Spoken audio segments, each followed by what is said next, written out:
Lorsque l'on parle de gouvernance, nous devons parler de décentralisation. Nous l'avons vu précédemment, les nouvelles formes de gouvernance urbaine présupposent une décentralisation et un jeu de nouveaux acteurs. La décentralisation, c'est ce que nous allons voir maintenant, les quelques différents stades et les limites de l'exercice. Les 3 stades, selon Gauthier et Vaillancourt, repris par Paulet, on a la déconcentration.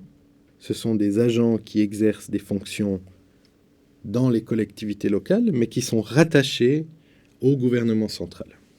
La délégation, donc ça c'est un transfert de responsabilité, souvent dans un domaine particulier, à des entités qui peuvent être autonomes, mais qui doivent rendre des comptes à l'échelon supérieur. Donc on n'est toujours pas au niveau des collectivités locales.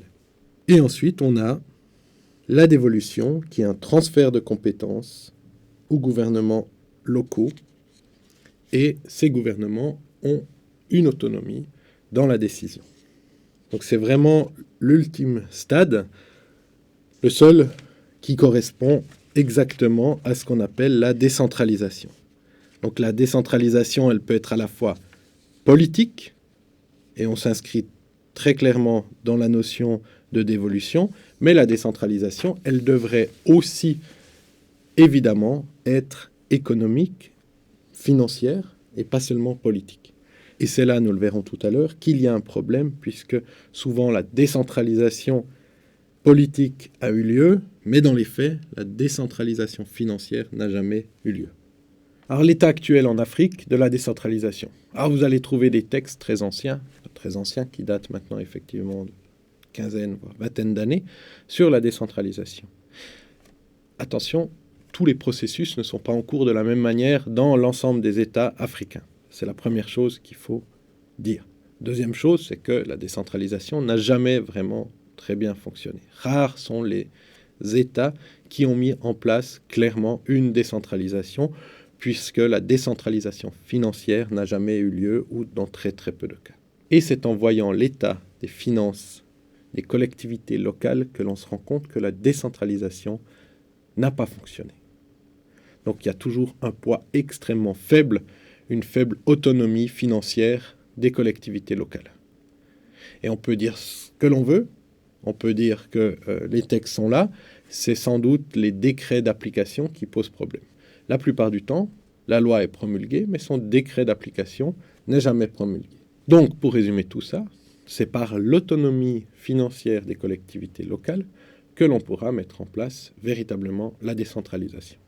La décentralisation peut aussi avoir des effets pervers. Finalement, il y a eu une augmentation du nombre de communes sur le territoire. Donc, qui dit décentralisation dit aussi création de nouvelles entités qui veulent être autonomes sur un territoire. Donc ça, c'est un des effets pervers, c'est que plus vous décentralisez, plus vous allez voir des territoires qui veulent cette part d'autonomie.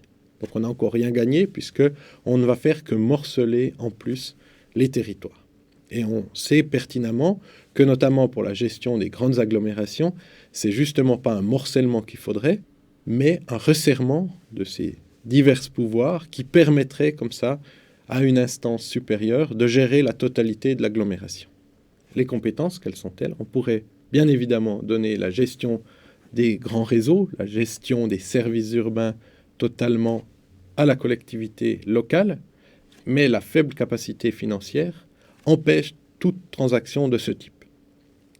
Donc elle va rester au niveau des régies ou au niveau de l'État, puisque finalement les collectivités locales, à part dans de rares cas, de rares exceptions par rapport à la totalité des villes, on s'entend, mais les collectivités n'ont pas les moyens d'assumer ces tâches-là par manque de ressources.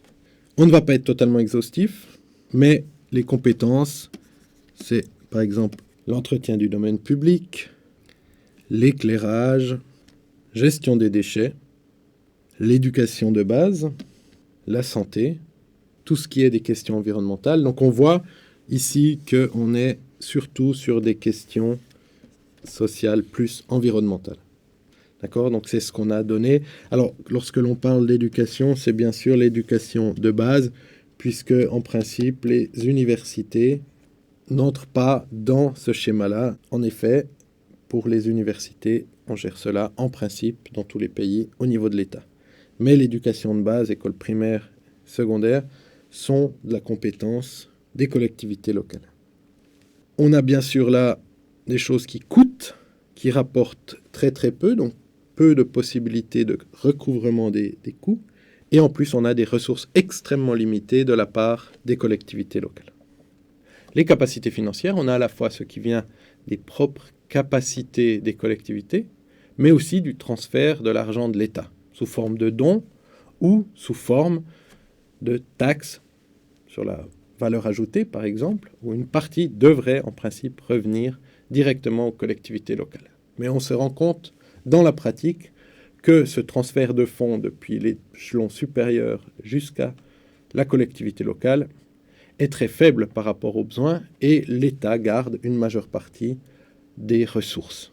Voilà, nous avons très rapidement brossé la question de la décentralisation en expliquant ce que c'est, en montrant ses limites justement, puisqu'elle n'est pas effective totalement pour des raisons d'exercice financier, et de montrer aussi que dans une complexification des rapports entre les territoires, de la naissance des grandes agglomérations qui demandent justement une gestion plus centralisée au niveau des collectivités, certes, mais une recentralisation des pouvoirs pour pouvoir gérer ces agglomérations, on se rend compte qu'on est dans un terrain relativement mouvant et de mon point de vue, il ne sert à rien d'être trop dogmatique puisque en fonction des époques, en fonction des modes, on voit que le balancier fait des allers et retours.